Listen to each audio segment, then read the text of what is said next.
Praise the Lord. प्रभूच्या नावाला धन्यवाद देतो मी.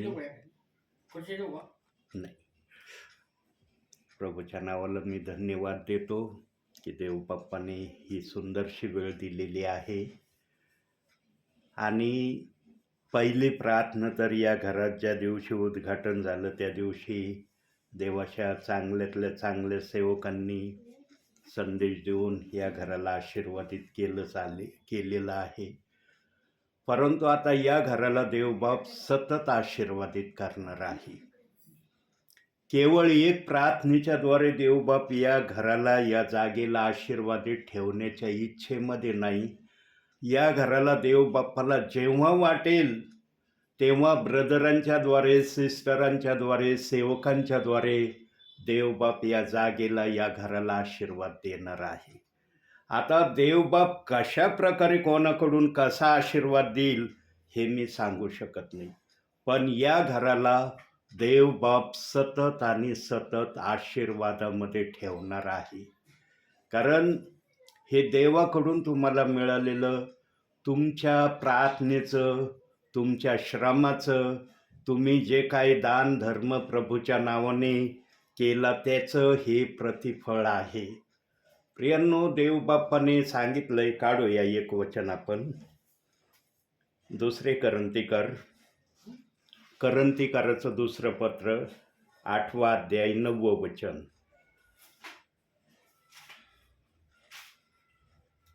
दुसरे करंथीकराचं पत्र 8वा अध्याय 9वं वचन.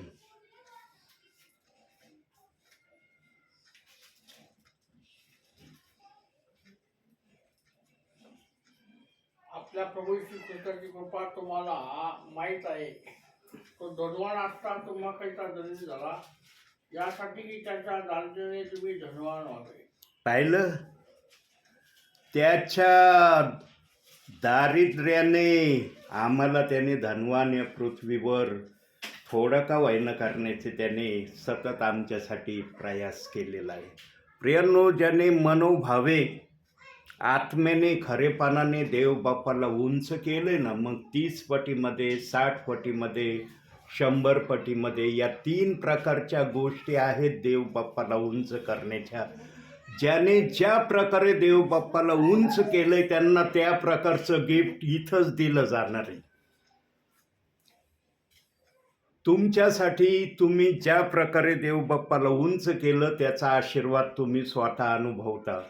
यासाठी तुम्ही प्रार्थना पण केल्या असतील, देवबाप्पाला विनंत्या, आभार प्रदर्शनासह सादर पण केल्या असतील.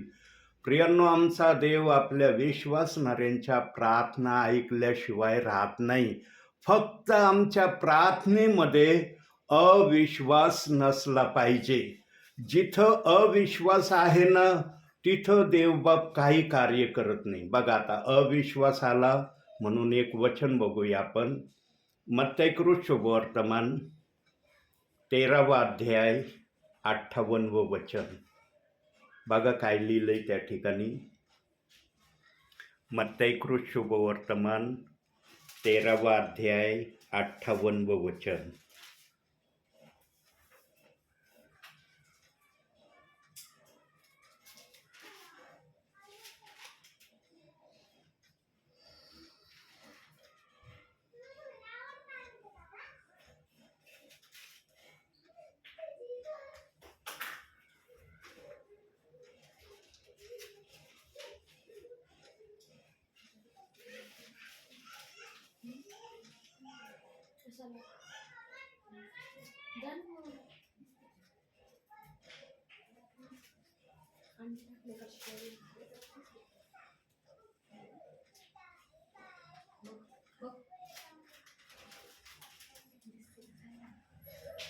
तेथे त्याच्या अविश्वासामुळे त्याने फारशी महत्कृत्य केली नाही.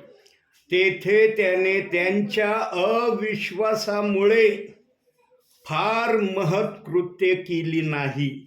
जिथं आमच्या प्रभू येशू ख्रिस्ताला अविश्वासाचा सुईच्या टोका एवढा देखील अविश्वास ज्या ठिकाणी प्रभूला आढळला त्या ठिकाणी आमच्या प्रभूने कोणतंही कार्य केलं नाही. असं बायबल आम्हाला सांगत आहे.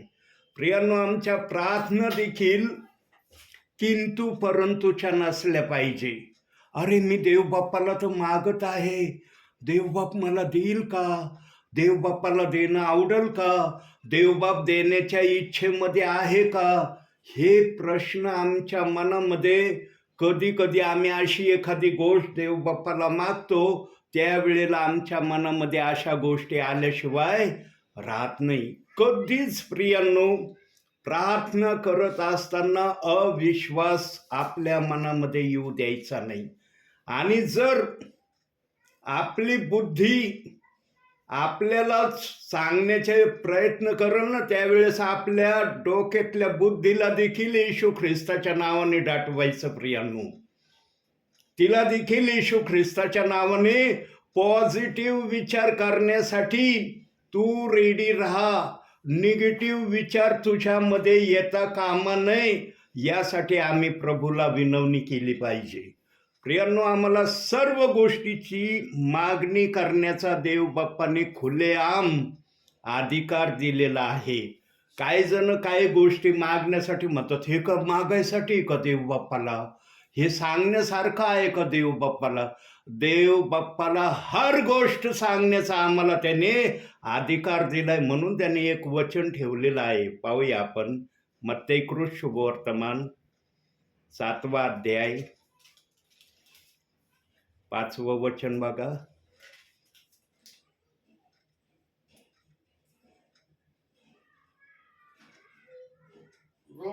कारण जो कोणी मागतो त्याला मिळते, जो शोधितो त्याला सापडते, व जो ठोकितो त्याला उघडले जाईल.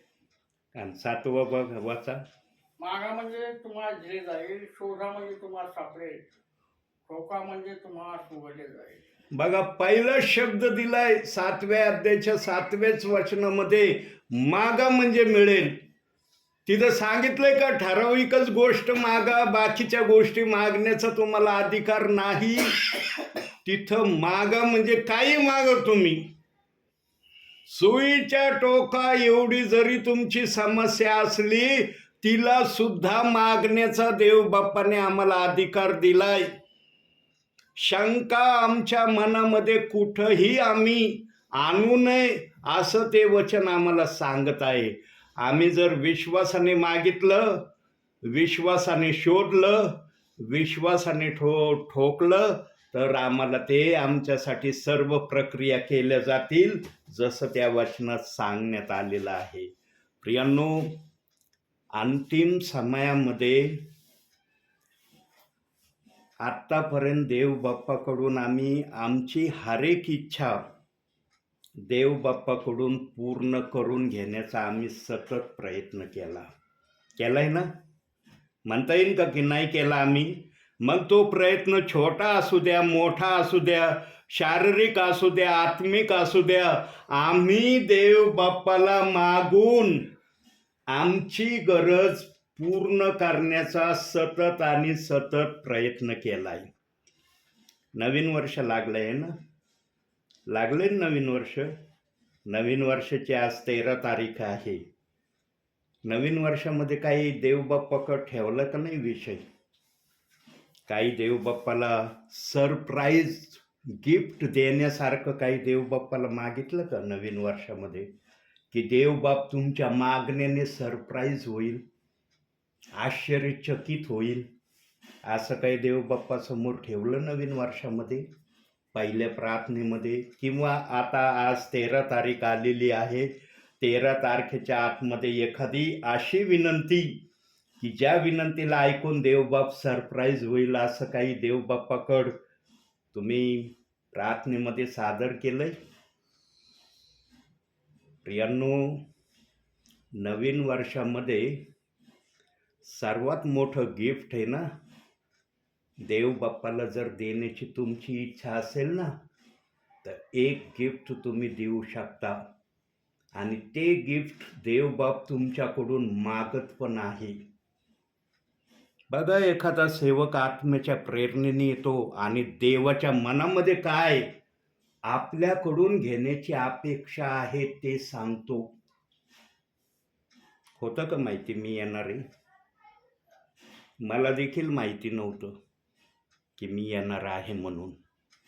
सकाळपासून देवबाप्पाने मला दाखवलं नाही आणि मला देवबाप्पाने दाखवल्याशिवाय मी घर सोडत नाही. कारण सेवा देवाची आहे, विश्वासणारे देवाचे आहेत, आशीर्वाद देणं देवाचंच आहे.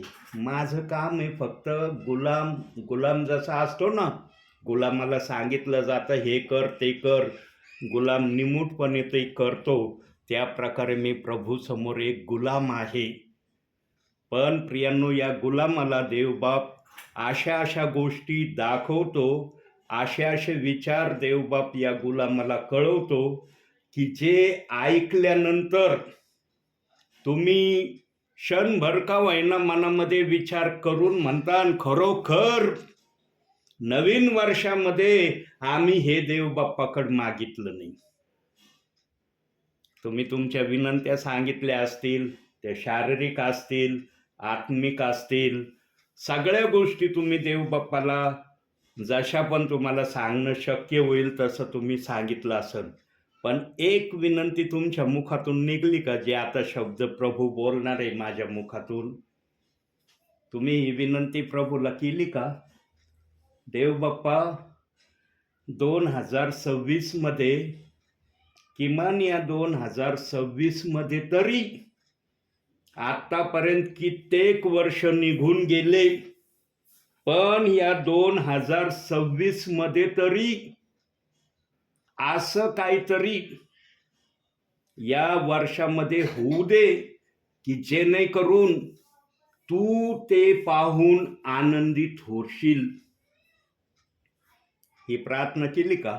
2026 मध्ये प्रेषितांची कृत्य 2 अध्याय 38व्या वचनाची जी काही निंदा चालली, जो काही संशय आहे, जे काय आज त्या वचनाच्या विरोधात प्रियजन वागण्याची प्रक्रिया दाखवतात, जे काय आज त्या वचनाला नाकारलं जातंय, या वचनाचा हरेक विश्वासणाऱ्याने, हरेक सेवकाने नवीन वर्षामध्ये स्वीकार करण्याची तयारी दाखवावी, यासाठी मी प्रार्थना करतो.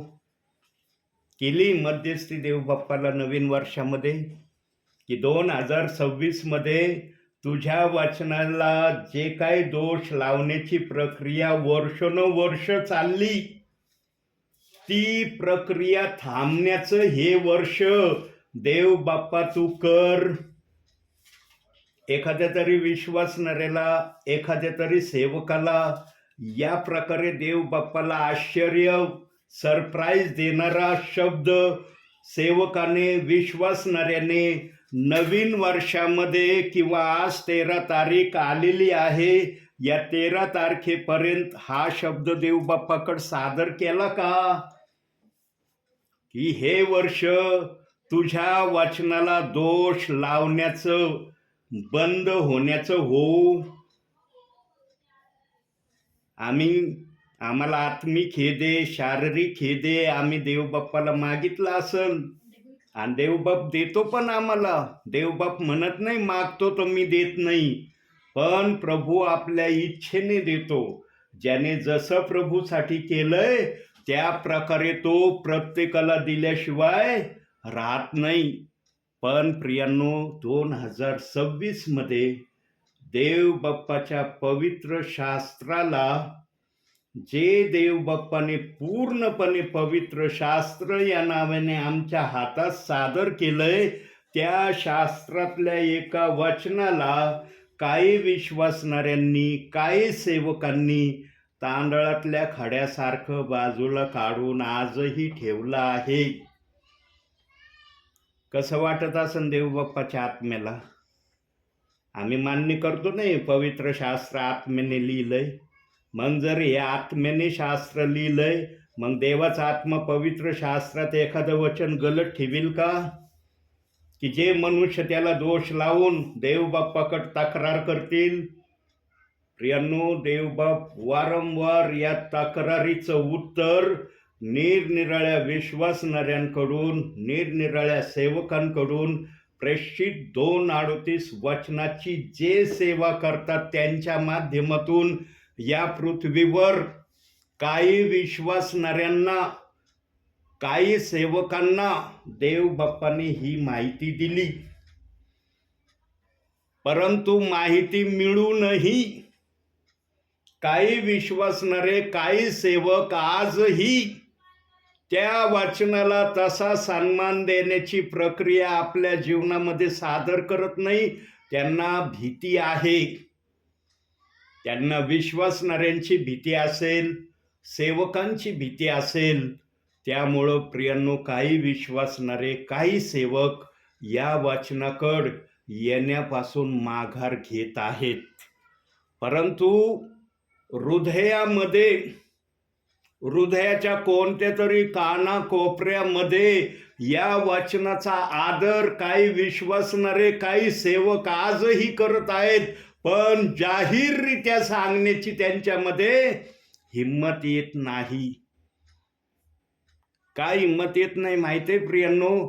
जेव्हा आम्ही प्रभूच्या नावाने धाडसाने काय करण्याच्या प्रक्रियेला सामोरं येण्याची प्रक्रिया करत नाही ना, तेव्हा आम्हाला ही हिम्मत प्राप्त होत नाही.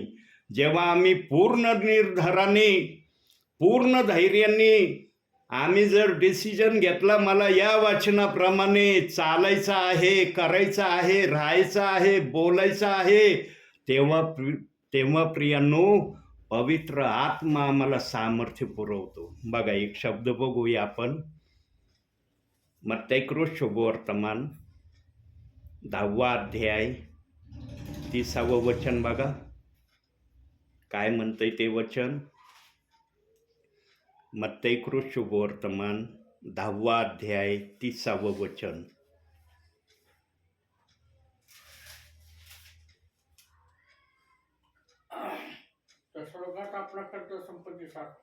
नाही, 10वा अध्याय 30वे वचन. हो, 10वा अध्याय. रानातले गवत आज आहे ते उद्या भट्टीत पडते. त्याला जर देव असा पोषक घालतो तर नाही, तुम्ही अध्याय कोणता काढलाय? 10वा अध्याय काढा. 10वा का? हो, 10वा.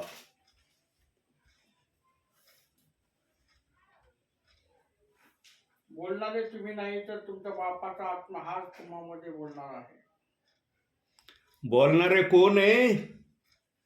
बोलणारा सेवक नाहीये. बोलणारा ज्या देवावर विश्वास ठेवलाय त्या देव बाप्पाचा आत्मा तुमच्यामधून विश्वासणाऱ्यांना पवित्र आत्म्याच्या द्वारे सेवकाच्या मुखातून सांगत आहे. प्रियांनो, जो आत्म्याने सेवा करतो ना, त्याला प्रथम या गोष्टीची शाश्वतीन खात्री असते की मला पवित्र आत्म्याने भरला आहे. पवित्र आत्मा माझ्याबरोबर बोलतो आणि पवित्र आत्मा मला जे सांगतो ते करण्यासाठी सेवक सदा तयार असतो.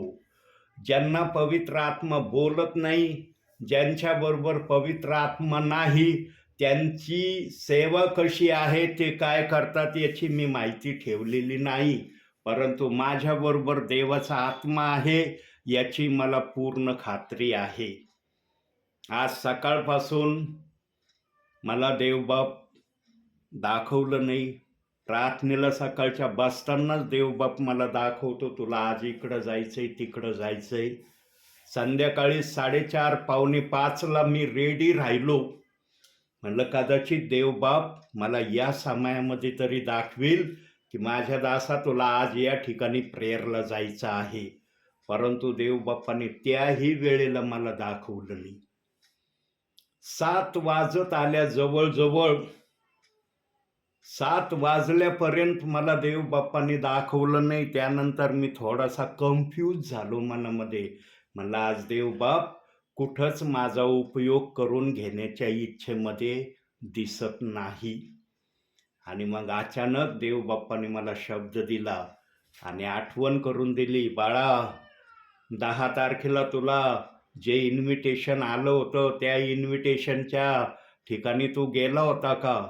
म्हणलं प्रभू तुला तर माहीत आहे ना त्या दिवशी काय परिस्थिती होती आमच्या घरामध्ये. तेव्हा देवबाप्पाने दाखवलं, मी आज त्या ठिकाणी तुला घेऊन जात आहे. आणि प्रियांनो, जेव्हा देवाने दाखवल्याबरोबर मी तयारच होतो. फक्त निराशतेमध्ये थोडासा गेलो होतो की देवबाप्पाने 7 वाजले तरी मला आत्तापर्यंत ठिकाण दाखवलं नाही. 7ला मला देवबाप्पाने दाखवलं की तुला या ठिकाणी सेवेला जायचं आहे. आणि लगेच मी माझी बाईक काढून बॅग घेऊन लगेच घरच्यांना सांगून निघालो. प्रियांनो, एक परिवारात एक विश्वासणाऱ्यामध्ये सेवकाने जर देवाची सेवा केली ना, त्याने त्या दिवशी देवबाप्पाची सेवा केली असं देवबाप म्हणतो. एका परिवारात एका विश्वासणाऱ्यामध्ये सेवा करणं आणि हजारोंमध्ये सेवा करणं एक समान आहे प्रभूच्या नजरेमध्ये. प्रभू म्हणत नाही की एक परिवार किंवा एक विश्वासणाऱ्यामध्ये सेवा केली ती सेवा नाही. हजारोंमध्ये जर सेवा केली, शेकडोंमध्ये जर तू सेवा केली तर मी तिला सेवा हे नाव देईन. आमच्या प्रभूला बघा, एक शब्द बघू, एक शब्द दाखवतोय प्रभू मला. मत्ते कार्ड आहे ना, 18वा अध्याय काढा.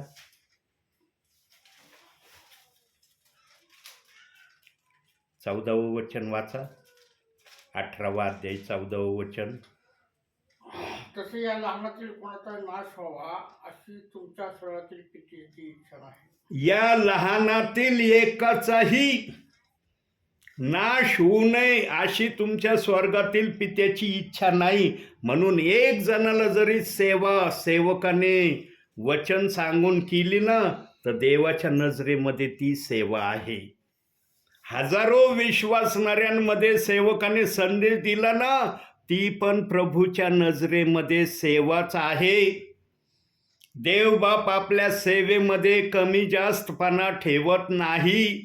यांनी जास्त लोकांमध्ये वचन शेअर केलं म्हणजे यांनी सेवा चांगली केली. आणि एखाद्या दासाने एखाद्या परिवारामध्ये किंवा एखाद्या विश्वासणाऱ्यामध्ये सेवा केली तर त्याने सेवा खालच्या पातळीची केली असा आमचा देवबाप कधीच बोलत नाही. आमच्या देवबाप्पाला एक विश्वासणारा ना 1000 विश्वासणाऱ्यांसारखा वाटतो. बघा आमच्या प्रभूचं मन किती विशाल आहे. एक विश्वासणारा 1000 विश्वासणाऱ्यांसारखा आमच्या प्रभूला वाटतो. म्हणून त्याने शब्द दिलाय मत्ते 18व्या अध्यायाच्या 18 ते 20 या वचनामध्ये की जेथे दोघे किंवा तिघे माझ्या नावाने एक चित्त आहेत त्यांच्यामध्ये मी आहे. सेवक एक, ऐकणारा एक, झाले ना 2. म्हणून 2 हा शब्द प्रथम दिलाय आणि नंतर तिसऱ्याला पण देवबाप्पाने आमंत्रित होण्याचं आमंत्रण दिलेलं आहे. पण 2 जण ज्या ठिकाणी आहेत सेवक आणि एक विश्वासणारा जर असेल त्याही ठिकाणी आमचा प्रभू उपस्थित राहतो असं मत्तेच्या 18व्या अध्यायाच्या 18 ते 20 वचनामध्ये देवबाप बोललेला आहे. प्रियांनो, देवबाप्पाला किती विश्वासणाऱ्यांची काळजी आहे. एक विश्वासणाऱ्यांना संदेश देण्यासाठी देवाचा आत्मा सेवकाचा उपयोग करून घेतो. आणि माझ्या सेवेमध्ये मला या गोष्टीचा ना बऱ्याच ठिकाणी अनुभव आला प्रियांनो, की एक जणाला मला संदेश सांगण्यासाठी देवबाप्पाने बऱ्याच ठिकाणी माझा उपयोग केलाय. आणि ज्यांच्यापर्यंत या मोबाईलच्या माध्यमातून आवाज माझा जाईल आणि जे परिवारातले विश्वासणारे एक जण वचन ऐकण्यासाठी बसले असतील ते म्हणतील खरोखर हे दास जे बोलत आहेत अगदी खरं बोलत आहेत. एक जणाला देखील या दासाने वचन सांगण्यापासून माघार घेतली नाही. ते असं म्हणले नाही अरे एक जणच आहे, इथं मी कसं काय वचन सांगू, इथं कसं काय देवाचा आत्मा माझ्या मुखातून वचनातून बोलेल. कधीच असे उद्गार या दासाच्या मुखामध्ये आले नाही. प्रियांनो, देवबाप एक विश्वासणाऱ्याला वाचवण्यासाठी आपल्या सेवकाला सेवा करण्याची परवानगी देतो. इतका आमचा देव कणवाळू, ममताळू आणि दयाळू आहे. प्रियांनो, तो देव जर आमच्या प्रती त्याच्या मनामध्ये अशी इच्छा आणि अशी भावना त्याने ठेवलेली आहे तर नवीन वर्षामध्ये प्रेषितांची कृत्य 2 अध्याय 38 वचनाच्या विरोधात काही सेवक, काही विश्वासणारे आज जे अजून चाललेले आहेत, त्या विश्वासणाऱ्यांचं, त्या सेवकांचं मन परिवर्तन कधी होणार त्या वचनाबद्दल? त्या वचनाबद्दल जे काही त्यांच्या मनामध्ये आज कटुता आहे, त्या वचनाविरुद्ध बोलण्याची त्यांच्यामध्ये आज पण जी ताकद आहे, ती गोष्ट नवीन वर्षामध्ये तरी देव बाप्पाने बंद करावी म्हणून एखाद्या विश्वासणाऱ्याने, एखाद्या सेवकाने केली का नवीन वर्षामध्ये प्रार्थना? प्रियांनो, असं काही देव बाप्पाला मागा की जे ऐकून देव बाप्पाने तुम्हाला इथं तर प्रतिफळ तो देईलच देईल, पण वरती सर्वांच्या समक्ष तुम्हाला अतिशय मूल्यवान असं बक्षीस तो देईन. म्हणून तो वचनात म्हणतो, ज्याच्या त्याच्या कृत्याप्रमाणे माझ्याजवळ द्यायला वेतन आहे. कृत्य केलं पाहिजे ना, असं कृत्य केलं पाहिजे की ज्या कृत्याला ऐकून देव बाप्पाला आश्चर्य वाटलं पाहिजे, सरप्राईज वाटलं पाहिजे. अरे काय माझा विश्वासणारा, काय माझा सेवक माझ्याकडं मागत आहे. संसार प्रपंचासाठी तर आम्ही पुष्कळ मागितलं प्रियांनो. जरा देवाला उंच करण्यासाठी नवीन वर्षामध्ये मागण्याची तयारी करा. 13 दिवस झालेत प्रियांनो, नवीन वर्ष लागून 13वा दिवस आजचा चाललेला आहे. अजून पुष्कळशे शेकडो दिवस तुमच्या जवळ आहेत प्रियांनो. एकदा तरी प्रार्थना करा, देव बाप्पा नवीन वर्षामध्ये तुझ्या वचनाला जे दोष लावण्याची प्रक्रिया ज्या कोणी या जगामध्ये आणली, ती प्रक्रिया बंद झाली पाहिजे. आतापर्यंत या दासाने असा शब्द ऐकलाच नाही कोणाच्या मुखातून, ना विश्वासणाऱ्याच्या ना सेवकाच्या, की ब्रदर मी अशी प्रार्थना देव बाप्पाकड नवीन वर्षामध्ये केली. प्रियांनो, देव तुम्हाला इतकं प्रेम आणि प्रीती करतो. त्या प्रीतीच्या आणि प्रेमाच्या बदले तुम्ही काय देव बाप्पाला देता? पवित्र आत्म्याने लिहिलेल्या वचनाला दोष लावण्याच्या माध्यमातून देव बाप्पाच्या प्रीतीचा आणि प्रेमाचा तुम्ही अपहार देवासमोर सादर करता काय? कोठवर देव बाप्पाने सहन करायचं प्रियांनो? कोठवर देवबाप म्हणन, अरे माझा हा विश्वासणारा, अरे हा माझा सेवक कोणत्या दिवशी माझ्या या वचनाला दोष लावण्यापासून स्वतःला माघार घेण्याची तयारीची प्रार्थना माझ्याकडे सादर करीन. इथं तर अशी परिस्थिती प्रियांनो, मला अनुभव आलाय. मी अनुभवातून आलेला सेवक आहे म्हणून जे अनुभव मला आले ते मी अनुभव माझ्या संदेशात बोलल्याशिवाय राहत नाही. काही परिवार, काही विश्वासणारे जेव्हा हा दास दानासाठी किंवा त्यांच्या परिवारासाठी प्रेयर करतो ना, तेव्हा काही जण आमेन हा शब्द सुद्धा बोलत नाही. त्यांना आमेन बोलणं देखील उचित वाटत नाही. प्रियांनो, देवबाप साक्षीला आहे. ज्या पण ठिकाणी मी देवबाप्पाच्या आत्म्याच्या प्रेरणेने सेवेला गेलो ना, त्याच परिवारासाठी मी देवबाप्पाकडे मध्यस्थी केली.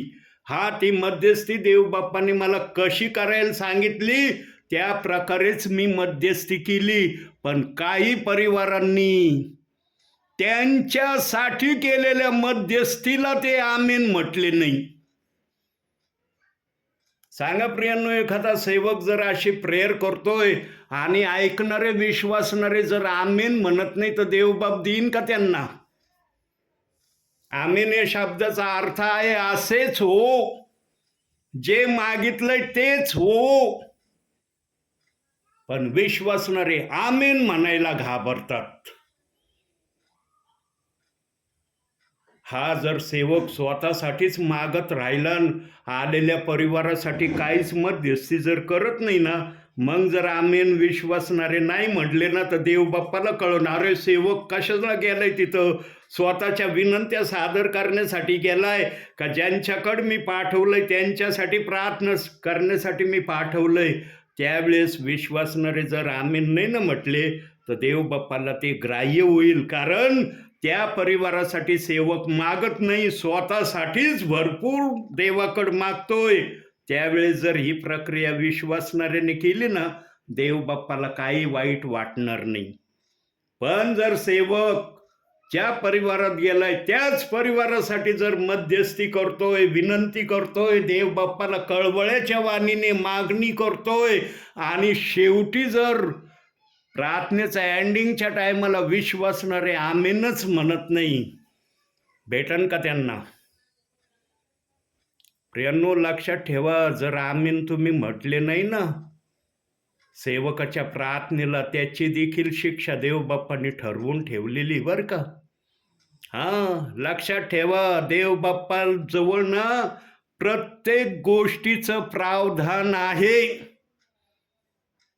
तुम्ही जर आमेन म्हणत नाही ना, देवबाप म्हणतो ठीक आहे, किती वेळेस माझा सेवक प्रार्थना करून गेला, नाही ना आमेन म्हटला तू, तुला शिक्षा करीन. मग अशी शिक्षा देवबाप करतो ना प्रियांनो, मग ती शिक्षा ज्याला होती ना त्यालाच कळती. प्रियांनो, कधी देवबाप्पाच्या प्रार्थनेला आमेन म्हणण्यापासून स्वतःला आवरू नका. जो पण येतो, पण प्रार्थना तुम्ही ऐका, जो येतो तो काय प्रार्थना करतोय, तुमच्यासाठी मागतोय का स्वतःसाठी मागतोय, हे ध्यान देऊन तुम्ही ऐका. जर तुमच्यासाठी तो मागतोय ना, तर तुम्हाला आमेन म्हणायला काही संकोच वाटला नाही पाहिजे.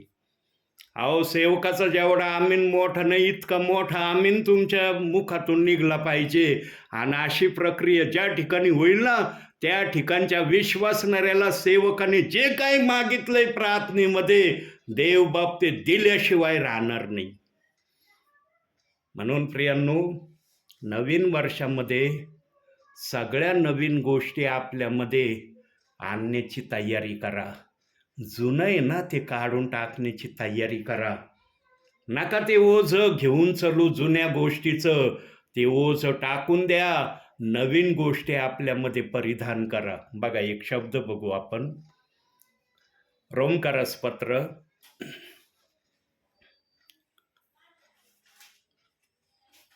14वा अध्याय 13वं वचन. रोमकारस पत्र 14वा अध्याय 13वं वचन. बघा तिथं काय लिहिलंय,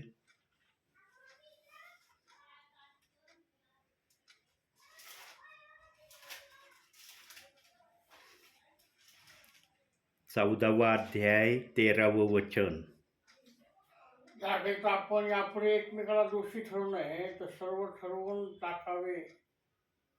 तर असे ठरवून टाकावे की कोणी आपल्या भावापुढे काही ठेचा किंवा अडखळण ठेवू नये.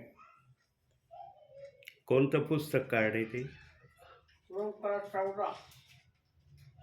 14वा अध्याय 13वं वचन काढ ना. 14वा अध्याय 13वं वचन वाचलं ना. 13वा अध्याय 14वं वचन वाचा बरं.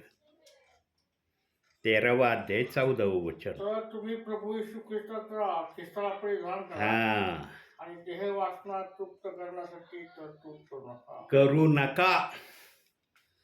किती जणांनी येशू ख्रिस्ताला परिधान केलंय?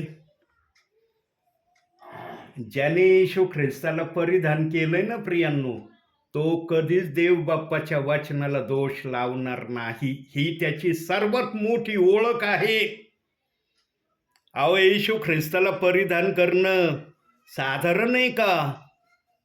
ज्याने परिधान केलंय ना, तो कधीच देव बाप्पाच्या शब्दाला दोष लावणार नाही. त्याला देव बाप्पाच्या शब्दाला दोष लावण्याची ना 100 वेळा भीती वाटन. अरे देव बाप्पाचा शब्द आहे, याला दोष लावण्याचा मला काय अधिकार आहे? चाललंय का आज असं? आज जो तो म्हणतो ना मी ख्रिस्ताला परिधान केलंय, मग देवबाप्पाने पुढं खालच्या भागात सांगितलंय, देहवासना तृप्त करण्याची तरतूद करू नका.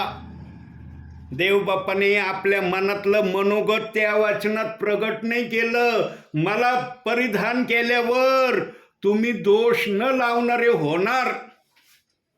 देव बाप्पाची ही इच्छा आहे की मला परिधान केले ना, तुम्ही वाचनाला दोष लावणारे राहणार नाही. आज अनेक जणांनी ख्रिस्ताला परिधान केलंय. म्हणता येतंय काही जणांना की मी वाचनाला दोष लावित नाही, मी वाचनाच्या विरोधात काही बोलत नाही, मी वाचनाच्या विरोधात अपशब्द मुखातून काढत नाही. अहो, साधी त्या ती सेवा करणाऱ्या सेवकाच्या प्रार्थनेला आमीन म्हणत नाहीत काही जण. इथून तर ज्यांनी ख्रिस्ताला परिधान केलंय त्यांची सुरुवात आहे. सांगा, स्वर्गाच्या दरबारामध्ये गेल्यावर देवबाप्पाने जर विचारणा केली, मला परिधान केलं होतं तू? माझा दास प्रेषित 2:38 वाचनाच्या प्रमाणावर मी तुझ्याकडे पाठवित होतो सेवेला. माझा दास कळवळ्याने प्रार्थना करत होता, तू आमीन म्हणत होतास का? इथं फार मजेत चाललंय. हो, काय फरक नाही पडत हो. नाही आमीन म्हटलं ना काय फरक नाही पडत. आपल्याला थोडी ना काही कमी घटी होणार आहे. वरती गेल्यावर सगळ्या गोष्टीचा देवबाप हिशोब घेणार आहे. आज फार सोपं चाललंय सर्वांना. प्रभू आलं, चाललो स्वर्गात. इतका सस्ता आहे काय स्वर्ग? कुणी पण उठायचं आणि स्वर्गात निघायचं, काही करून निघायचं, वाचनाला दोष लावून निघायचं स्वर्गामध्ये. हो, विचार करा. शारीरिक जीवनामध्ये जर आमच्या समोर एखादी समस्या आली, एखादी गोष्ट आली, तर आम्ही किती त्या गोष्टीचा विचार करतो. एखादा प्रॉब्लेम आला तर आम्ही किती खोलवर त्या प्रॉब्लेमीला सोडण्यासाठी जाण्याची तयारी करतो. आज वचनाला दोष लावण्याची प्रक्रिया चालली, पण कोणीच विचार करत नाही की या वचनाला दोष लावण्याची प्रक्रिया बंद कधी होणार आहे. संख्या वाढत चालली. ज्यांना माहिती नाही त्यांना माहिती दिली जाते. सगळं बायबल पाळायचं, फक्त एक वचन पाळायचं नाही. त्या वचनाला काही महत्त्व द्यायचं नाही. त्या वचनाच्या विरोधात काही बोलले तर तुमचं काही होणार नाही. देवबाप्पांनी ते वचन विरोध करण्यासाठी ठेवलंय बायबलमध्ये. देवाचा आत्मा म्हणला, या वचनाच्या विरोधात काही बोला, मला काही फरक पडत नाही, माझ्यावर काय असर होणार नाही. तुम्ही काही बोलले या वचनाच्या विरोधात तरी. एक वेळेस प्रभूच्या समक्षतेमध्ये बसा प्रियांनो. तुम्हाला अगदी छोटासा सल्ला देतो ना, आता थांबतो मी या ठिकाणी. एक छोटासा सल्ला देतो. जीवनामध्ये एकदा तरी खऱ्या विश्वासाने एकांती प्रभूच्या चरणासमोर बसा आणि देवबाप्पाला हे म्हणा, देवबाप्पा, मी प्रेषित 2:38 वचनाला मानित नाही, त्या वचनाला मी काही महत्त्व देत नाही, हे करणं माझं योग्य आहे का? मला उत्तर दे. बघा आत्मा काय उत्तर देतो. तुम्ही विश्वासाने मात्र देवबाप्पाला हे विचारा. नाही, ते लेझर पगारे म्हणले म्हणून आम्हाला हे बोलण्याची आम्हाला हिंमत झाली, आम्ही बोलत आहोत प्रभू तुला. जर लेझर पगारे नसते बोलले तर आम्ही हे कधी तुला बोललोच नसतो. अशा इराद्याने जर बोलतान तर मला माहीत नाही देवबाप तुम्हाला तुमच्या बोललेल्या शब्दाचं उत्तर देईल किंवा नाही. पण तुम्ही खात्रीने, विश्वासाने, मला याची गरज आहे समजून घेण्याच्या हेतूने जर देवबाप्पाला नुसतं वरील बोललेल्या वाक्याचा उच्चारण केलं ना, अहो आत्मा लगेच बोलन. आत्मा काय दाखवीन माहिती का? शेवटी एक वचन वाचू, डोळे बंद करा. शेवटचं वचन वाचू, डोळे बंद करा लगेच. यिर्मयाचं पुस्तक 13वा अध्याय 17वं वचन. यिर्मयाचं पुस्तक 13वा अध्याय 17वं वचन.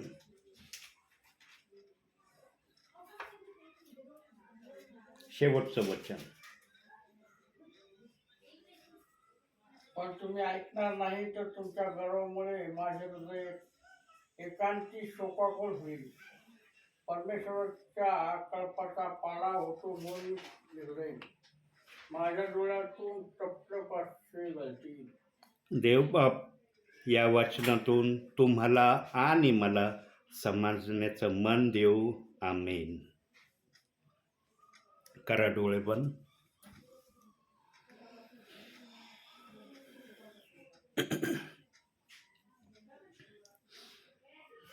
काही सेकंद आपण शांत राहूया प्रियांनो. काही सेकंद, अगदी बोटावर मोजण्यासारख्या सेकंदापर्यंत आपण शांत राहू, आपल्या मनाला स्थिर करू, मग आपण प्रार्थनेत जाणार आहोत.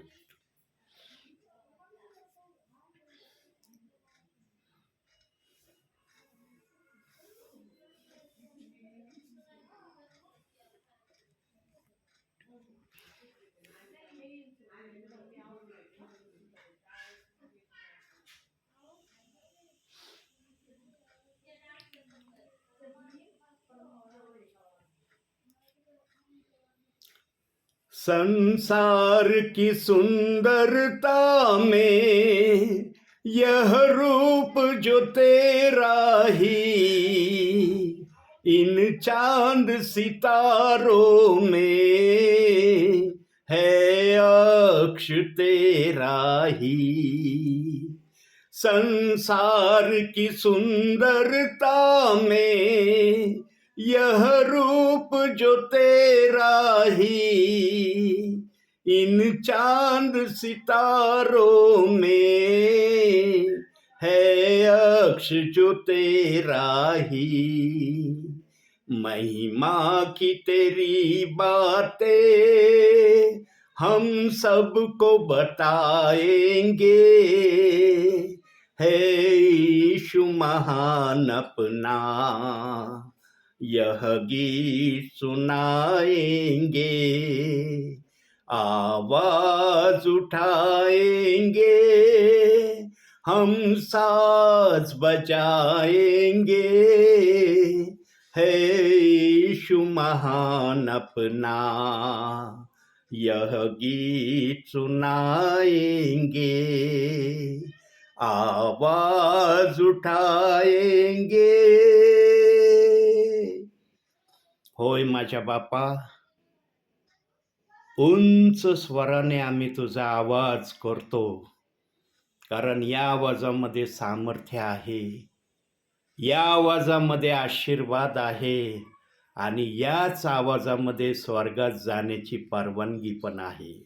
स्वर्गीय बापा, आम्ही जेवढं तुला पृथ्वीवर उंच करू, तुझ्या नावाला आम्ही धन्यवाद देऊ, तुझे स्तुती आराधना करू, त्याचं प्रतिफळ आम्हाला इथं तर तू देशीलच देशील, पण वरती तर आमच्यासाठी अतिशय मोलाचं बक्षीस आमच्या नावाने तू तयार ठेवित आहे. स्वर्गीच्या देवा, हर विश्वासणारा तुझ्याकडं बक्षिसाचीच अपेक्षा करत आहे. प्रत्येकाला बक्षीसच तुझ्याकडून हवंय माझ्या बापा, परंतु बक्षीस पण सहजासहजी भेटत नाही. प्रभूसाठी काहीतरी करणं गरजेचं आहे. स्वर्गीच्या देवा, आज सेवक प्रत्येक परिवारात प्रत्येक विश्वासणाऱ्याकडे जाऊन वचन सेवा करत आहे, आणि जे काय पवित्र आत्मा सेवकांच्या मुखातून विश्वासणाऱ्यांना कळवित आहे, त्याप्रमाणे विश्वासणाऱ्याने ऐकून त्याप्रमाणे करण्याच्या प्रक्रियेमध्ये जर प्रत्येकाला आणलं, तर निश्चित ते विश्वासणारे ते परिवार प्रभूच्या राज्यामध्ये राज्य केल्याशिवाय राहणार नाही. आज आरोडे परिवाराची तू भेट घेतलेली आहे. होय माझ्या बापा, मला वाटत होतं आज माझी प्रार्थना कोठेही होणार नाही, परंतु शेवटच्या क्षणाला तू मला दाखवलं की माझ्या दासा, तुला या ठिकाणी आज माझी सेवा करायची आहे. प्रभू, आपल्या दासाशी तू बोलत आहे म्हणून सेवा होत आहे. तू बोलणं बंद केलं तर या दासाची सेवा पण बंद होणार आहे. स्वर्गीय बापा, मी कधीच माझ्या नावाला उंच करत नाही. मी स्वतःला कधी उंच करण्याच्या हेतूने सेवेला निघतच नाही माझ्या बापा. माझ्या मनामध्ये फक्त माझ्या स्वर्गीय बापाला मी किती उंच करू शकतो, आणि ज्या परिवारात मला देवबाप घेऊन जात आहे त्या परिवाराला चांगल्यातले चांगले आशीर्वाद देवबाप कसे देईल या गोष्टीकडेच माझं लक्ष असतं माझ्या बापा. आणि या गोष्टी माझ्या मनात आहेत म्हणून तू माझे मनातले विचार, अंतःकरणातले विचार जाणतो आणि मला सेवेला तू पाठवतो. स्वर्गीच्या देवा, सुंदरसं घर आरोडे परिवाराला तू दिलेलं आहे. त्यांच्या मनातली जी इच्छा वर्षोनवर्ष ते तुझ्याकडं प्रार्थना त्यांनी केल्या असतील, मागणी केली असेल. होय माझ्या बाप्पा, त्यांच्या मागणीच्या अधिक पटीमध्ये त्यांना तू चांगल्या प्रकारचं घर या ठिकाणी प्रदान केलेलं आहे. केवळ प्रदानच केलं नाही, तर या घरामध्ये राहण्याचा अनुभव आरोडे परिवारातल्या प्रियजनांना तू देत आहे. स्वर्गीच्या देवा, यांनी पण काहीतरी तुझ्यासाठी केलेलं आहे म्हणून त्यांना पण तू अतिशय उत्तमातला उत्तम आशीर्वाद देऊन त्यांच्या मनाचं तू समाधान केलेलं आहे. स्वर्गीच्या देवा, या घराला सदैव तो आशीर्वादाने आशीर्वादित ठेवीत जा माझ्या बाप्पा.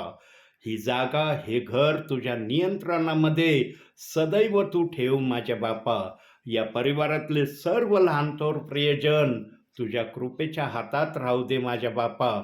शारीरिक आणि आत्मिक दोन्ही आशीर्वादाने प्रत्येक प्रियजनांना तू सहाय्यता कर, मदत कर, आशीर्वाद दे. स्वर्गीच्या देवा, काही दिवसापूर्वी आमच्या आंटींच्या हातावर जे काही तेल उडलंय माझ्या बाप्पा आणि जे काही त्यांना त्या तेलाच्या वेदना जाणवल्या माझ्या बाप्पा, स्वर्गीच्या देवा, मी प्रार्थना करतो सेवक दास या नात्याने. स्वर्गीच्या देवा, ज्या काही वेदना आमच्या सिस्टरांच्या हातामध्ये आहेत त्या सर्व वेदना नासुरी येशू ख्रिस्ताच्या नावाने पूर्णपणे तू काढून टाक माझ्या बापा. आणि आमच्या आंटींचा हात पूर्णपणे तू बरा कर माझ्या बापा. होय माझ्या बापा, जे काय औषधोपचार चाललेले असतील माझ्या बापा, त्या औषधोपचारातून सिस्टरांना पूर्णपणे तो आरोग्य दे, निरोगी ठेव, अशी मी विनंती करतो माझ्या बापा. स्वर्गीच्या देवा, आपल्या लेकराला इजा जरूर होईल, परंतु त्या दुष्टाची इच्छा कधीच पूर्ण होणार नाही. योबापासूनच तू ठरवलेलं आहे की दुष्ट सैतानाची कोणतीच इच्छा पूर्ण होणार नाही आणि योबाने सैतानाची कोणतीच इच्छा पूर्ण होऊ दिली नाही, असं योबाच्या पुस्तकात आम्ही वाचतो. स्वर्गीच्या देवा, जो योबाला आशीर्वाद तू दिलेला आहे त्याच आशीर्वादामध्ये आम्हाला पण तू ठेवलेला आहे माझ्या बापा. परंतु योबाची जो आशीर्वाद आहे त्या आशीर्वादासाठी योबाला फार खालच्या पातळीला जावं लागलं माझ्या बापा. आम्ही तितक्या खालच्या पातळीला तुझ्या नावामध्ये गेलेलो नाहीत माझ्या बापा, परंतु आम्हाला तो आशीर्वादाविना ठेवलेलं पण नाही माझ्या बापा. आम्हाला आशीर्वाद तू देतोसच माझ्या बापा. दुष्ट सैतानाने आमच्या बहिणीवर हल्ला केला, परंतु त्याचा हल्ला तू हाणून पाडला, यासाठी मी तुला धन्यवाद देतो. आमच्या बहिणीला तू आरोग्य देत आहे, यासाठी मी तुझे मनपूर्वक आभार आणि उपकार मानतो माझ्या बापा. पुन्हा एकदा स्वर्गीय बापा, आरोडे परिवारातील सर्व प्रियजनांना तुझ्या कृपेच्या हातात देतो. मी माझ्यासाठी काहीच मागितलं नाही माझ्या बापा. मी माझ्यासाठी मागण्यासाठी आलेलोच नाही माझ्या बापा. मी इतरांच्या मध्यस्थीसाठी आलेलो आहे. म्हणून जे मागितलंय ते देऊन तृप्त कर. जर काही मागायचं राहिलं असेल तर ते पण दयेने कृपेने दे. मान, सन्मान, गौरव सर्व माझ्या बापा मी तुला देतो. धन्यता अर्णरा प्रभू येशू ख्रिस्त याच्या प्रिय आणि गोड नावानं मागतो म्हणून तू ऐक माझ्या बापा. आमेन. हे आमच्या स्वर्गातील बापा, तुझे नाव पवित्र मानिले जाओ, तुझे राज्य येऊ, जसे स्वर्गात तसे पृथ्वीवरही. तुझ्या इच्छेप्रमाणे होऊ. आमची रोजची भाकर आज आम्हास दे. जसे आम्ही आमच्या ऋण्याला ऋण सोडले आहे, तसेच तू आमचे ऋणे आम्हास सोड. आणि आम्हास परीक्षेत आणू नको, तर आम्हास वाईटापासून सोडिव. कारण की राज्य, सामर्थ्य आणि गौरव ही सर्व काळ तुझीच आहेत. आमेन. प्रभू येशू रक्त की जय. प्रभू येशू रक्त की जय. प्रभू येशू रक्ताचा जय जयकार असो. आमेन.